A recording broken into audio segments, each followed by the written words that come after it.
경기도에 사는 63세 정한국 씨는 최근 중고나라에서 사기를 당했습니다.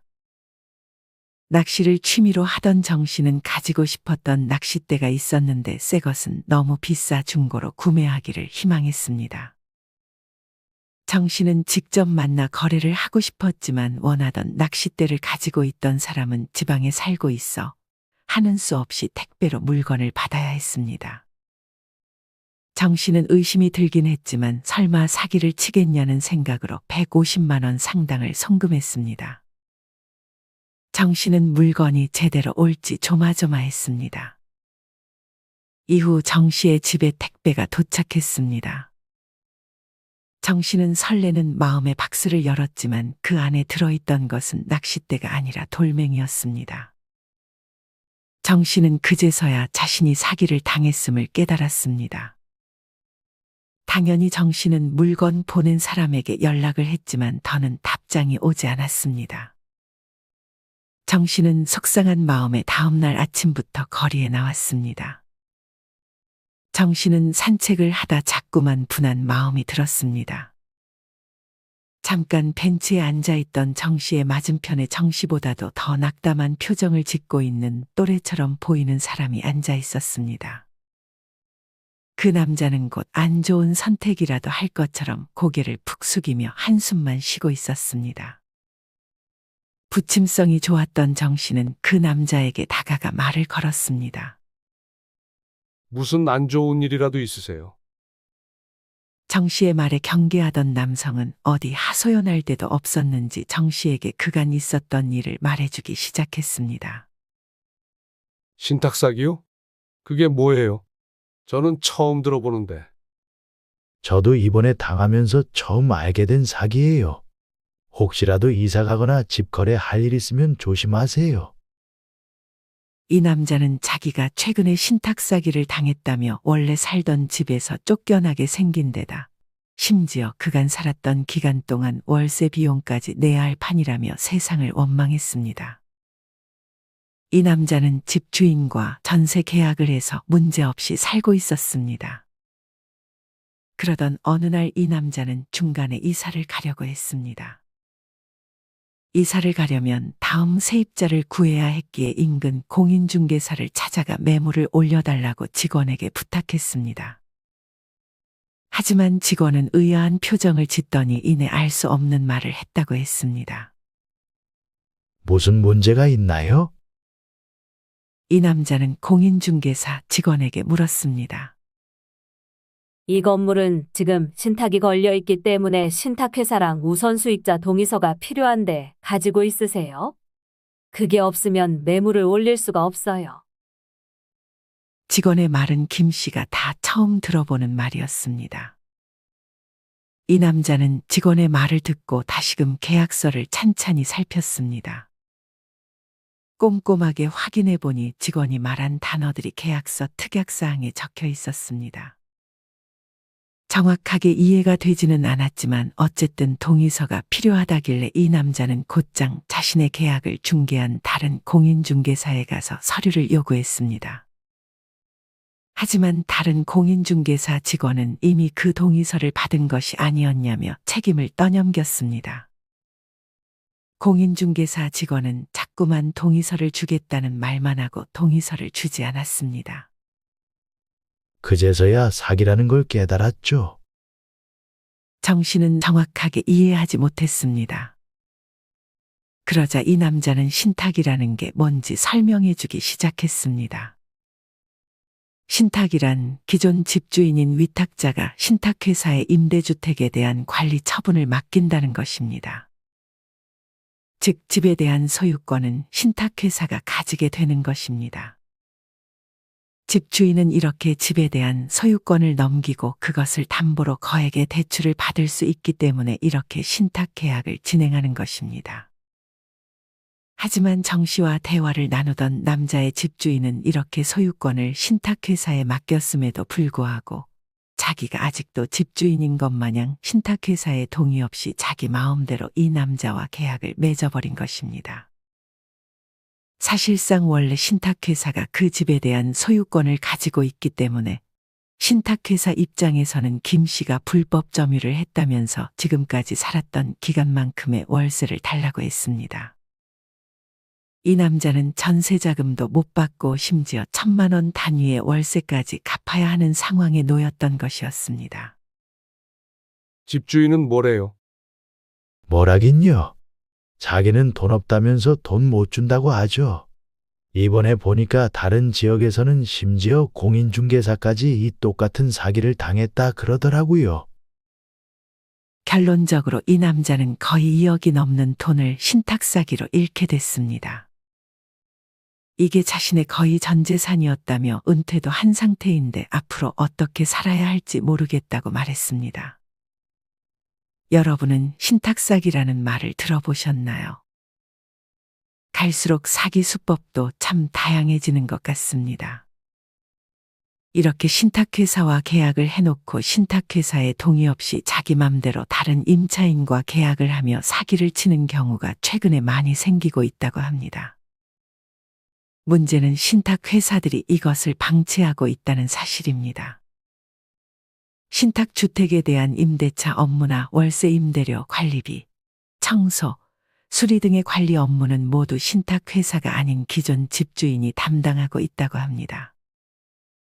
사실상 신탁회사는 기존 집주인이 소유권을 주장하며 임차인과 계약을 하려고 하는 사실도 다 알고 있습니다. 하지만 어차피 위의 사례처럼 자기들은 나중에 소송을 걸어서 돈을 받으면 되니까 손해볼 것이 없다는 생각으로 그저 방치하는 것입니다. 이에 대해 법적인 제도가 하루빨리 만들어져야 할 것 같습니다. 아직도 정말 많은 신탁 사기 피해자들이 신탁주택에서 쫓겨나고 있다고 합니다. 많은 분들이 아직도 우리나라를 사기공화국이라고 칭하며 사기죄에 대한 약한 처벌에 불만을 가지고 있습니다. 안타깝게도 사기 관련 형량이 더 세지는 것은 아주 오랜 시간이 걸릴 것 같습니다. 그렇다면 우리가 할 수 있는 것은 사기를 당하지 않도록 예방하는 것밖에는 없습니다. 신탁 사기를 당하지 않기 위해서 다음을 항상 확인하는 것이 좋습니다. 첫째는 신탁원부를 보는 것입니다. 신탁원부란 집주인이 신탁 등기 시 제출해야 하는 서류입니다. 신탁원부는 가까운 법원 등기과 혹은 등기소에서 발급이 가능합니다. 신탁원부를 받기 위해서는 해당 부동산의 주소와 신탁원부 번호가 필요합니다. 등기부등본을 통해 파악한 신탁원부 번호로 신탁원부 발급을 요청하면 됩니다. 만약 내가 살려고 들어간 곳에 신탁계약이 되어 있는 집이라면 쳐다도 보지 않겠다는 생각을 하는 것도 좋습니다. 이런 것을 확인하는 것이 머리 아프다는 생각이 들 수 있습니다. 하지만 귀찮다는 이유로 이런 확인조차 하지 않으면 나중에 정말 크게 후회하게 될 수 있습니다. 주변의 전문가 혹은 자식들에게 도움을 요청해서라도 필히 이 부분은 확인을 하는 것이 좋습니다. 두 번째는 너무 싼 가격에 집이 나온다면 의심하는 것입니다.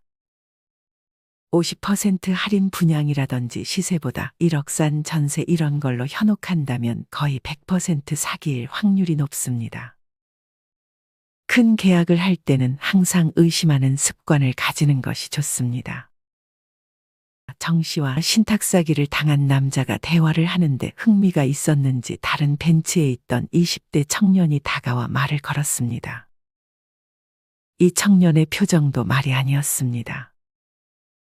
이 청년은 자기도 비슷한 신탁 사기, 그 중에서도 오피스텔 신탁 사기를 당했다며 자기의 이야기를 하기 시작했습니다. 이 청년은 보증금 1,000만 원에 월세 70만 원으로 입주를 했습니다. 하지만 지난달에 금융기관으로부터 집이 공매로 넘어가니 집을 비우라는 공문을 받았다고 했습니다. 하루아침에 살 곳을 잃게 돼 부모님 집에 들어와 살고 있는데 몸이 안 좋으신 아버지가 이 사실을 알게 되면 건강이 더 악화되실까봐 부모님께는 이 사실을 말하지 못한 모양이었습니다. 이 청년은 사기꾼들에게 저주를 퍼부었습니다. 정 씨는 안 그래도 돈을 모으기 힘들 텐데 사기까지 당한 이 청년이 참으로 안쓰러웠습니다. 목청 높여 얘기하던 청년의 목소리를 듣고 근처를 지나가던 중년 여성도 무리에 합류했습니다.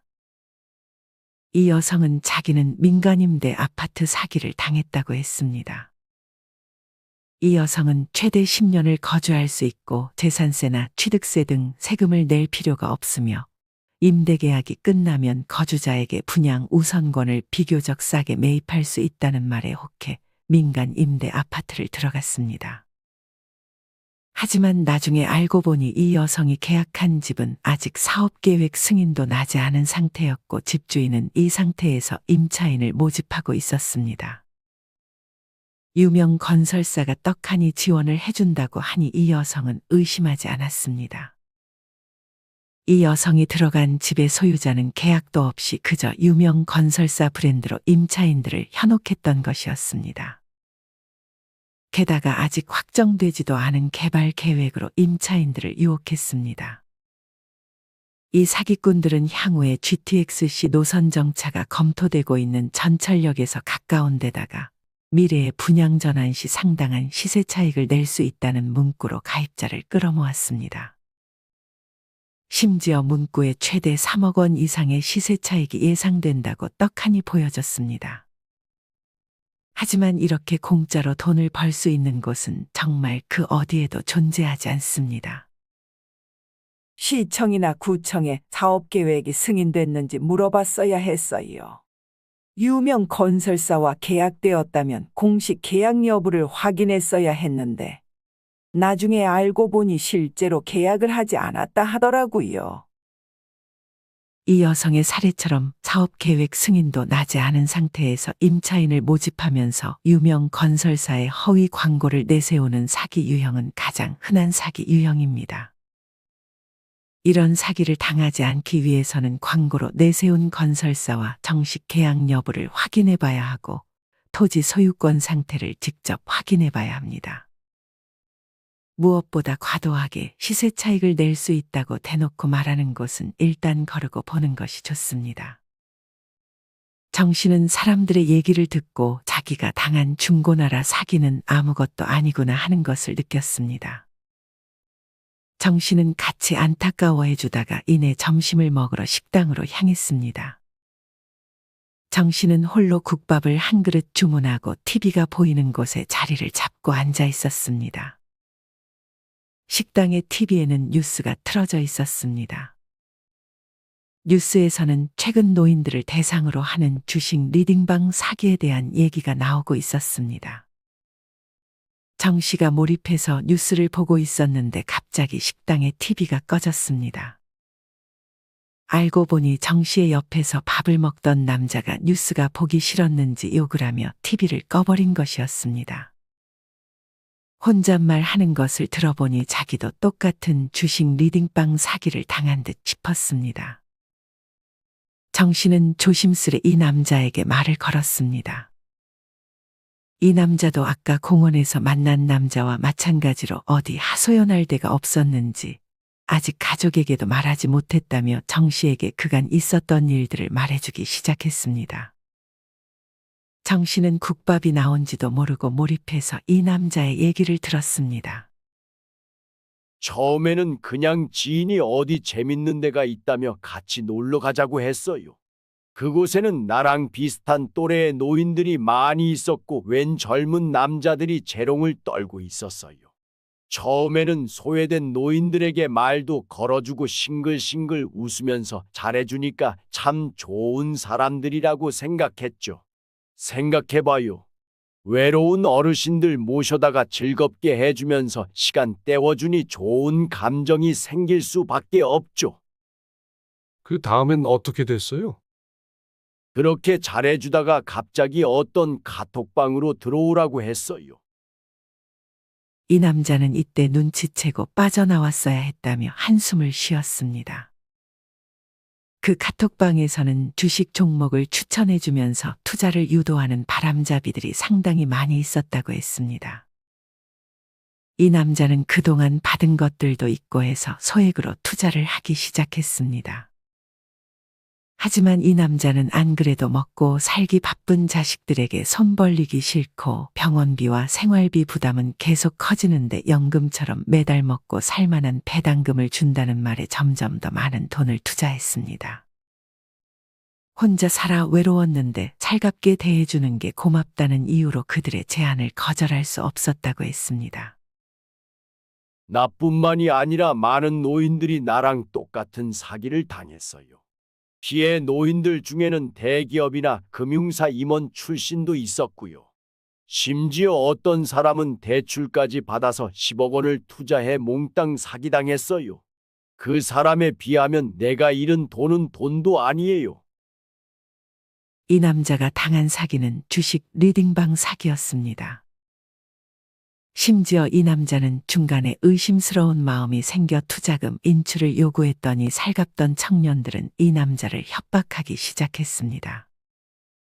이 사기꾼들은 투자금을 인출하면 금융당국의 감시를 받는다며 자금 세탁 수수료까지 요구했습니다. 최근에 이런 사이버 사기도 매년 급증하고 있습니다. 경찰청 통계에 잡힌 사이버 사기 피해자 중 60대 이상의 비중은 2019년과 비교해 4배로 급증했다고 합니다. 아무래도 고령일수록 디지털 기술에 대한 이해력과 금융 지식이 부족할 수밖에 없고 100세 시대에 살 날이 더 길어지기 때문에 어떻게든 돈을 좀 더 여유롭게 벌어보고 싶다는 마음에 사기를 쉽게 당할 수 있습니다. 게다가 고령일수록 퇴직금이나 재산 등의 목돈이 많으니 사기꾼들은 이런 고령의 노인들을 노릴 수밖에 없습니다. 식당 주인은 어느샌가 옆으로 다가와 정 씨와 남자의 대화를 듣고 있었습니다. 식당 주인은 자기도 비슷한 사기를 당했다며 소주 한 병을 공짜로 줄 테니 자기 말을 좀 들어달라고 했습니다. 식당 주인은 옛날부터 건설 현장에서 힘들게 일해가며 이남 일녀의 자식을 키웠습니다. 하지만 일을 하다가 그만 다리를 다치는 바람에 장애인 판정을 받았습니다. 안 그래도 식당 주인은 걸음걸이가 편하지 않았는데 그런 힘든 몸으로 어떻게든 돈을 벌어야 한다는 생각에 그렇게 식당을 운영하고 있었습니다. 식당 주인은 일찍이 아내와 이혼을 했고 꽤 오랜 시간 혼자 살며 식당을 운영해오고 있었습니다. 식당 주인은 아까 그 남자와 마찬가지로 자식들에게 손을 벌리지 않고 노후를 준비해야겠다는 생각에 평생 모은 7천만 원을 2에서 3에 나눠서 투자했습니다. 이후 사기꾼들은 곧 수익률을 낮추게 되니 빨리 돈을 대출받아서라도 더 투자하라는 말을 했고 식당 주인은 은행에서 6천만 원을 빌려 또 한 번 투자했습니다. 식당 주인은 일이 끝나고도 불편한 다리를 이끌고 여러 번 코인 사무실을 찾아가 투자를 했습니다. 하지만 1억 3천만 원의 돈을 투자한 지 열흘도 채 지나지 않아 출금 기능이 중단돼 돈을 뺄 수 없는 상태가 되었습니다. 식당 주인은 장사도 잘 되지 않아 휴대폰 요금조차 잘 내지 못하고 있다고 하소연했습니다. 식당 주인이 당한 사기는 코인 다단계 사기였습니다. 주식 리딩방이든 코인 다단계든 이런 사기들의 특징은 디지털 금융을 내세운다는 점입니다. 금융교육을 거의 받지 못하고 디지털 정보를 잘 모르는 노인들에게 신기술을 언급하며 접근하는 것입니다. 처음에는 노인들의 외로움을 이용해 살갑게 다가오고 자기들이 직접 핸드폰에 전용 앱을 깔아주며 투자를 유도하는 방식입니다. 이런 사기를 당하지 않으려면 일단 살갑게 다가오는 사람들은 우선은 경계하는 것이 좋습니다. 그리고 만약 디지털이다, 금융이다, 신기술이다 하면서 소액이라도 돈을 투자하라는 말을 하는 순간 가차없이 그 사람과는 연을 끊어야 합니다. 자기들의 목적만 얻으면 금방 모른 척할 사람들입니다.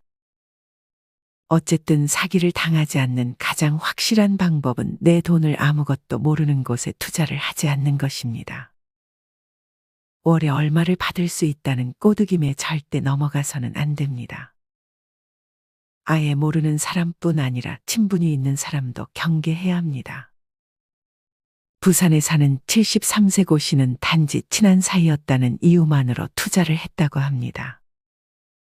20여 년간 마사지사 일을 하며 번 돈의 대출까지 합친 4억 원을 고씨는 최근에 모두 잃었습니다. 친해지면 거절하기가 사실 좀 힘들지만 친할수록 더더욱 거절을 잘하는 연습을 해야 합니다. 고 씨의 친한 동생은 고 씨의 딸이 서울에서 운영하는 음식점까지 한 달에 한 번씩 찾아가 회식을 열었다고 합니다. 고 씨는 이렇게 받은 것이 있으니 친한 동생의 투자 권유에 넘어가 버릴 수밖에 없었던 것이었습니다. 이는 사기꾼들이 쓰는 흔한 수법 중 하나입니다. 무언가 돈을 써가며 잘해주면서 마음에 짐을 만들어 놓고 나중에 제안을 하면서 거절하기 힘들게 하는 수법입니다. 그런 배품을 아예 받지 않거나 비슷한 정도로만 갚으면 그만이지 무언가를 받았다고 해서 내 목숨과도 같은 돈을 투자하는 것은 정말 미련한 행동이 아닐 수 없습니다. 만약 마음에 짐이 있다면 받은 정도로만 갚으면 되지 절대 투자를 하라거나 하는 꼬드김에 넘어가서는 안 됩니다. 앞서도 말씀드렸지만 아직 법은 이런 사기꾼들에게 너무나도 관대합니다. 그러니 우리는 우리 자신 스스로가 지키는 것 말고는 방법이 없습니다. 정 씨는 밥을 다 먹고 그렇게 식당을 빠져나왔습니다. 정 씨는 밥을 먹고 소화가 안 돼 한참을 걸었습니다. 그러던 중 아파트 앞에서 딸과 다투는 할머니를 봤습니다. 딸은 자기 부모에게 화를 내고 쌍욕을 하며 혼자 자리를 떠났습니다. 그 할머니는 혼자서 서럽게 울고 있었습니다. 정 씨는 조심스럽게 그 할머니에게 다가갔습니다. 할머니는 계단에 힘없이 앉아 자신의 이야기를 들려주기 시작했습니다. 들어보니 이 할머니는 남편과 사별한 후 혼자 살고 있었습니다. 할머니는 남편이 물려주고 간 아파트 2채와 상가 1채를 가지고 있었습니다. 하지만 할머니는 최근 들어 건강이 안 좋아지면서 재산을 관리하는 것에 어려움을 겪고 있었습니다. 그러던 중 딸이 찾아와서 할머니를 돕겠다고 했습니다. 딸은 할머니의 생활을 돕고 병원에도 매번 같이 가주면서 헌신했습니다. 그렇게 돌봐주면서 중간중간 딸은 할머니에게 재산 관리하는 거 힘들지 않냐며 차라리 자기가 그 재산을 대신 관리해주겠다며 할머니를 설득했습니다. 할머니는 그저 지극정성으로 돌봐주는 딸을 믿고 자신 명의의 부동산을 딸의 이름으로 해줬습니다. 하지만 딸은 재산 관리는커녕 아파트와 상가를 팔아서 수억 원의 이익을 챙기고 이제는 할머니에게 요양원에 들어가라고 말하고 집으로 돌아갔다고 했습니다. 심지어 이 사실을 안 아들과 며느리가 할머니의 집에 찾아와 왜 누나에게만 재산을 줬냐며 집을 난장판을 만들고 심지어 며느리가 할머니를 밀치는 바람에 할머니는 골절 진단까지 받아야 했습니다. 이 할머니는 모르는 사람이나 지인이 아닌 가장 가까웠던 자식에게 사기를 당한 것이나 다름없었습니다. 이런 사건을 접할 때마다 가장 위험한 사람은 가장 가까운 사람일 수도 있겠다는 생각이 들었습니다. 충남에 사는 68세 김 씨도 이 할머니와 사정이 비슷했습니다. 김 씨는 최근에 경도 인지장애 진단을 받았습니다. 김 씨의 아들은 김 씨의 재산 관리를 돕겠다며 법원에 후견인 신청을 했고 아들은 아버지의 후견인으로 지정되었습니다. 아들은 처음에는 지극정성으로 김 씨를 돌보고 김 씨의 재산을 투명하게 관리했습니다. 아들은 이후 김 씨의 연금을 관리한다는 명목으로 통장을 가져갔고 정기적으로 생활비를 지출하고 병원비를 납부했습니다. 하지만 얼마 안 가 아들이 점점 수상해지기 시작했습니다. 알고 보니 주식 투자로 아들은 큰 손실을 봐 경제적으로 어려움에 처했고 결국 도박에까지 손을 댄 것이었습니다. 도박으로 파산하는 사람들이 그렇듯 소액으로 시작했다가 점점 더 큰 금액을 걸면서 억대의 빚이 생겼습니다. 아들은 자연스럽게 아버지의 연금을 자신의 빚을 갚는데 무단으로 빼돌려 사용했습니다. 도박과 마찬가지로 아버지의 돈을 조금만 빼서 갚겠다고 생각했지만 나중에는 점점 더 큰 돈을 빼돌려 자신의 빚을 갚는 데 사용했습니다. 결국 아들의 이런 행동은 아버지의 건강검진을 위해 병원을 찾았던 다른 형제에 의해서 발각됐습니다. 정 씨와 얘기를 하고 있었던 할머니는 자식이라 고소를 하지도 못하겠다며 그냥 차라리 요양원에 들어가 자식들과 인연을 끊고 살고 싶다고 말했습니다. 정 씨는 그 어떤 위로의 말을 건네기도 힘들었습니다. 할머니는 자기뿐 아니라 자기 동생도 지금 어려운 상황이라며 동생의 사연에 대해 말해주기 시작했습니다. 할머니의 동생은 중증 장애인이었고 간병인을 두고 있었습니다. 하지만 이 간병인은 자신이 간호하던 할머니의 동생 집에서 오픈 뱅킹 서비스를 이용해 계좌에 있던 9천만 원을 자신의 계좌로 무단 이체했습니다. 할머니의 동생은 이 간병인의 형편을 고려해 가불까지 해주면서 잘해줬는데 돌아온 건 이런 배신이었습니다. 이 간병인은 또 그 돈으로 도박을 해 할머니의 동생은 돈을 돌려받지 못할 위기에 처했다고 했습니다. 말년에 팔자가 꼬였다며 할머니는 눈물을 글썽거렸습니다. 나라도 잘 살면 내가 도와주면 되지만 이젠 그러지도 못하니. 할머니와 할머니의 동생의 사연을 들으며 정 씨는 가장 무서운 건 사람이라는 생각이 들었습니다. 여러분은 오늘의 사연들을 들으며 어떤 생각이 드셨나요? 그저 나와는 거리가 있는 일들로만 느껴지나요? 이런 사기를 당하는 노인들이 생각보다 우리 주변에 정말 많습니다. 다들 이런 사기를 당했다는 사실을 말하면 자기를 바보라고 여길까봐 혼자 끙끙 앓고 숨기고 있는 분들도 많습니다. 대검찰청에 따르면 21세기 노인 대상 재산 범죄는 2017년 5만 7,661건에서 2021년 7만 9,189건으로 5년 새 약 37.5%가 늘었다고 합니다. 지난 4월에는 제주에 사는 78세 강 씨가 요양보호사를 자처하던 60대 남성에게 속아 약 3천만 원을 뺏겼고, 경기도에 사는 한 씨는 지인을 통해 소개받은 다른 지인으로부터 코인에 투자하면 큰 수익을 낼 수 있다는 말에 2천만 원의 사기를 당했습니다. 정순들 이화여대 사회복지학과 교수님은 가까운 사람에게 범죄를 당하고도 소가리에 그치는 노인들이 적지 않다고 말했습니다. 이를 해석하면 아마 통계 자료보다 훨씬 많은 노인분들이 사기를 당했을 것입니다. 이런 사기를 당하지 않으려면 우리가 더 똑똑해지는 방법밖에 없습니다. 요새 사람들이, 노인들이 어떤 사기를 당하는지 잘 파악하는 것이 중요하고 무엇보다 욕심을 버리는 것이 가장 중요합니다. 사기는 보통 상대방이 나보다 더 많은 정보를 알고 있을 때 당하기 쉽습니다. 내가 이런 사기에 대해서 미리 관심을 갖고 대비를 해야 사기를 당하지 않을 수 있습니다. 사기만 당하지 않아도 비참한 노후를 피할 수 있습니다. 우리 모든 구독자분들이 남은 여생 동안 절대 사기를 당하지 않기를 간절히 바랍니다. 이상으로 오늘의 영상을 마치겠습니다. 다음에 더 좋은 내용으로 찾아뵙겠습니다. 감사합니다.